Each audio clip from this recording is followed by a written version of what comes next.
Assalamu alaikum wa rahmatullahi wa barakatuhu. Welcome to another episode of Islam for Europeans on a hot night in London. My name is Robert. Please like and subscribe to the channel. So I wanted to talk about why there are so many UFC fighters who are converting to Islam, right? And not just converting to Islam, but converting to Islam publicly. Usually, with these kind of cases, these are very important life decisions. To not just express your faith of Islam as the truth and the religion you want to follow, to your family and your community. When you're talking about converting to Islam and you're already a celebrity, and you're in the public eye, I mean, that is an enormous undertaking. And, you know, um, you know, at the end of the day, Allah is the one who guides. He guides who he wills and he leads astray whom he wills, right? Now, I'm sure that there are people who are converting to Islam, in other sports, but is it the point where they really want to declare it publicly? It remains to be seen, because if you look at professional sports in which there are very few Muslims, you could take a look at tennis. There's not very many Muslims in tennis to begin with. There's a few. I mean, I'm a huge tennis fan. I mean, you have Ons Jabeur.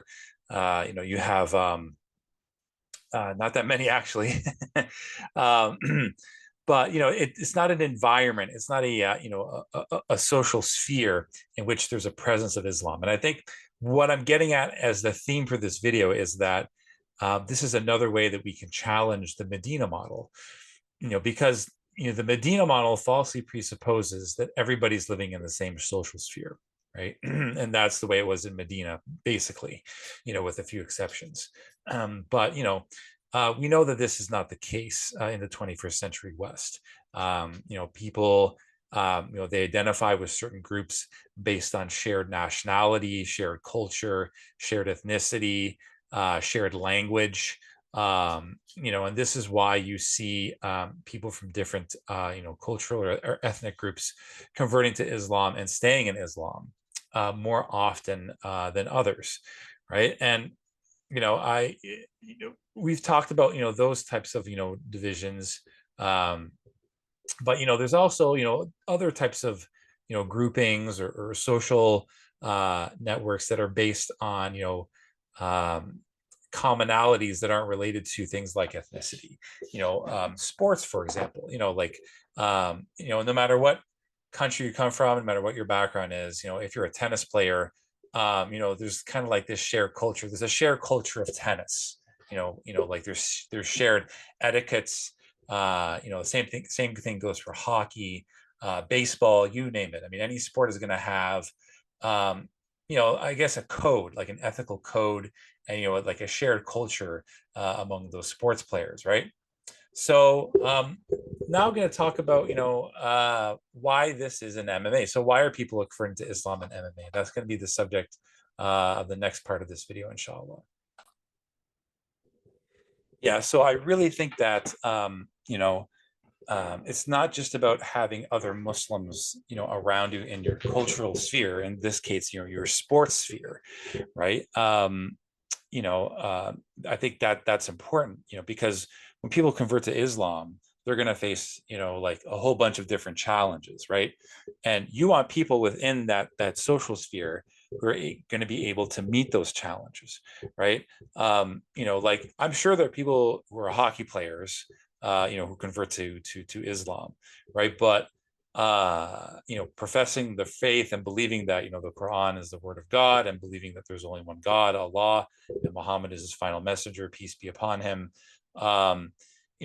That's one leap to begin with, but to be able to now practice it publicly, if you're the only player in that social sphere where you have to spend, let's face it, 80-90% of your day within that social sphere, it's going to be extremely difficult.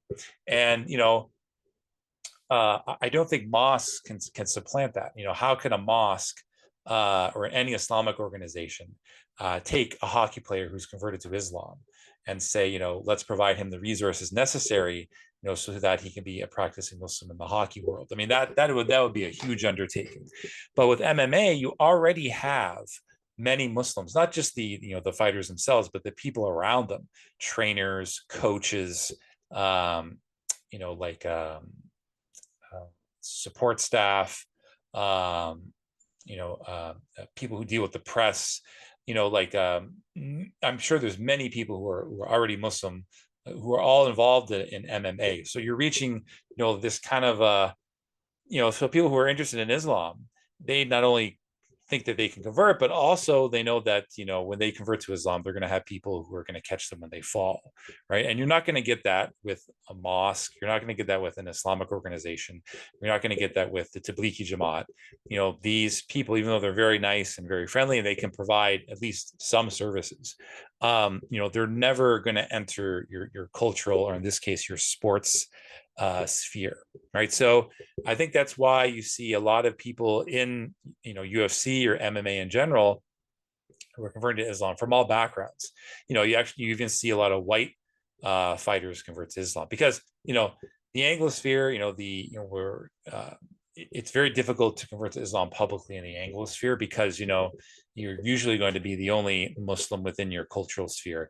Even if there are other Muslims in the same town, they don't even think about, collectivizing, like how black Muslims, collectivize as a group when they convert to Islam, right? But you have Amber Liebrock, who's a female UFC fighter. She converted to Islam recently. You have Jake Matthews, who converted to Islam last year, and now you have Jeff Monson. I had to look him up and read up on him. He's American-born Russian, who's I think he's like an communist or before he converted. But these are three white Americans who converted to Islam. And you don't really think of white people converting to Islam as celebrities publicly, but now you see like a handful of them converting, and I think this totally challenges the Madinah model because why don't we see this in hockey? Why don't we see this in baseball? Why don't we see this in, I'm trying to think of some other sports, golf? For example, there's no Islamic presence in golf whatsoever. So it's very difficult for people to crack or Muslims to crack that environment unless you have like a large group of Muslims who want to get into that particular sport and become immersed into that sport, and they become celebrities. That's the other thing too. UFC doesn't just have Muslim fighters, but the greatest, most successful people with the biggest names and the biggest, the highest moral standing are also Muslim. You look at Khabib. Everybody knows Khabib in the UFC. Like he's huge. I saw a whole list of, I was just looking through different MMA fighters from different weight divisions who are also Muslim. So, I think to sum up, I'm sure that Islamic organizations, in the back of their mind, they're thinking, wow, mashallah, it's great that, these UFC fighters are converting to Islam. But, I don't really think they stop to think, why is that? Why do we see, some people in some sports convert to Islam at higher rates than those who do not? And I think, a major reason for why that is that these people, they're professional athletes, and they're going to spend 80 to 90% of their day within, the sports world that they inhabit, so, and, you can extrapolate this to other cultural spheres, not just when it comes to sports, but, different professions, like comedy, I don't know, accounting, you can look at different, gaming spheres, right? There's very few Muslims who are involved in gaming, at least in the online world. You can look at things like, I'm trying to think of different examples. Just hobbies, like, Tough Mudder, like things, like things that are just, like involve several people, it's like a collective effort.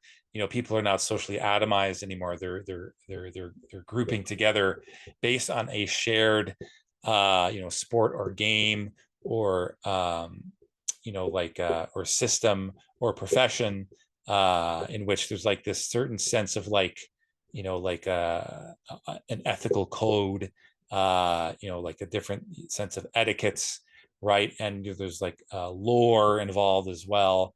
So these are all different, cultural spheres, that exist, in the contemporary West. And I think you have to look at it, holistically, that, if you want Islam to spread within those cultural spheres, it's about, getting not just Muslims in it, but also like an Islamic presence, so that you create this critical mass. So when people think, hey, like these people are practicing Islam, there's already a group of these people in my sphere. They're upright, moral, they're upstanding people. Like this is going to create an environment where people are not just converting to Islam, but thinking about converting to Islam, and converting and then staying in the religion, and practicing that religion, because they know that when they leave the mosque at the end of the day, there's going to be people within their profession or within their sport, that are also Muslim, that also have their back. Right. So that's my time for the day. Thank you for listening. Please like and subscribe to the channel. May Allah aid and assist and grant paradise and give victory to our suffering brothers and sisters all throughout the world.